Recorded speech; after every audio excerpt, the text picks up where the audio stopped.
अक्सर लोग कहते हैं कि रिश्ते की पहचान बुरे वक्त में होती है, लेकिन बिहार के अमन कुमार कहते हैं कि असली पति पत्नी के रिश्ते की पहचान अच्छे वक्त में होती है, क्योंकि बुरे वक्त में तो साथ निभा लेंगे। बिहार के अमन कुमार की कहानी फिलहाल सुर्खियों में है। सोशल मीडिया पे इस वक्त उनकी बहुत ज़्यादा वीडियो वायरल हो रही हैं, क्योंकि जो उनकी पत्नी है उस पर ये आरोप लगाए गए हैं कि उसने 13 साल पुराने रिश्ते को, मतलब अपने पति को, अमन कुमार को छोड़ दिया तब जब वो टीचर की जॉब उनको लग गई है। टीचर बनते ही उनकी पत्नी ने अनिल कुमार को छोड़ दिया है।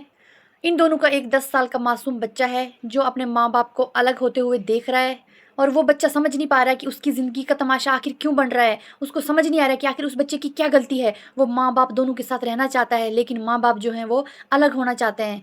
वो पति दावा कर रहा है कि उसने अपने पति के सपनों को पूरा करने के लिए सालों तक संघर्ष किया है, मजदूरी की, शादियों में फोटोग्राफी की। फिर भी अगर अपनी पत्नी को पढ़ाने के लिए पैसे कम मिले तो उसके हिस्से में जो आई थी पुश्तैनी ज़मीन, वो तक उसने बेच दी ताकि अपनी पत्नी को वो पढ़ा सके, उसका सपना पूरा कर सके।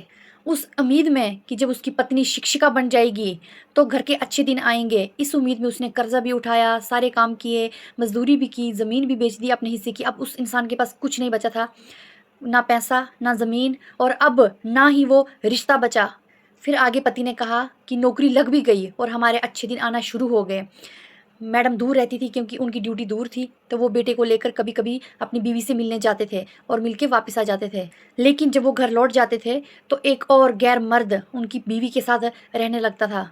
फिर उन दो लोगों को लेकर शक हुआ, अपनी बीवी को लेकर शक हुआ, और शक जो है वो धीरे धीरे बढ़ता चला गया। और ये शक उस वक्त यकीन में बदला जब पति ने अपनी पत्नी को उस दूसरे इंसान के साथ अपनी आंखों से देखा। तब उनका शक यकीन से बदल गया और उनके पैरों के नीचे से ज़मीन खिसक गई।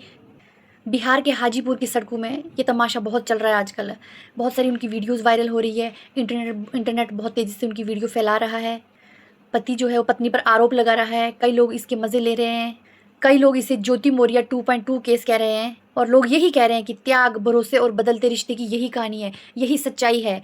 जब बोलते हैं एक पति जब पैसा कमाता है ना, तो वो माइंड में सोचता है कि मैं अपने परिवार के अच्छे दिन लाऊंगा, अपने परिवार को हर वो सुख दूंगा, हर वो खुशी दूंगा जब उसके पास पैसे आ जाएंगे। लेकिन पत्नी की सोच इससे बिल्कुल अपोजिट होती है। पत्नी क्या सोचती है? पत्नी सोचती है कि जब मेरे पास पैसे आ जाएंगे ना, तब मैं इस परिवार को ही छोड़ दूंगी, एक नया घोंसला बसाऊंगी, एक नई दुनिया। पति जो है वो घर बसाने की सोचता है पैसे आने के बाद, लेकिन पत्नी जो है घर छोड़ने की सोचती है पैसा आने के बाद।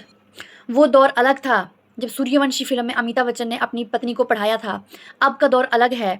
अब जो पत्नियां पढ़ाओ, उनको ज़मीन बेचकर उनको पढ़ाओ लिखाओ, उसके बाद वो छोड़कर चली जाती हैं।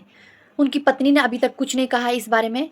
बेटा जो अपने पति के साथ है, पति ने अपने हाथों से, अपने रंगे आंखों से पत्नी को किसी और के साथ पकड़ा है। उनका बेटा 10 साल का, जो इस लड़ाई के बीच में ये विवाद चुनना नहीं चाहता था, इस लड़ाई के बीच में आना नहीं चाहता था, लेकिन किस्मत ने उसको इस बीच में ला दिया। अब वो बच्चे की ज़िंदगी पूरी तरह से ख़राब हो चुकी है। माँ और बाप के बीच में संघर्ष में उस बच्चे की आवाज़ कोई सुन नहीं रहा है। बस यहीं से एक सवाल उठता है कि क्या कलयुग में वाकई में रिश्तों की डोर इतनी कमज़ोर हो चुकी है? क्यों? सफलता में तो साथ निभा देते हैं, लेकिन जब खुशियाँ आती हैं तो छोड़ देते हैं। क्या ये सच में ज्योति मौर्य जैसी कहानी है, या फिर कुछ और है जो अभी तक सामने नहीं आया है? ये जो वाक्य है ये रिश्तों से विश्वास को तार तार कर देता है, ये इंसानियत को ख़त्म कर देता है, शर्मसार कर देता है। और ये कहानी का दुखद पहलू है उस छोटे बच्चे की खामोशी जो अपने माता पिता को अलग होते हुए देख रहा है।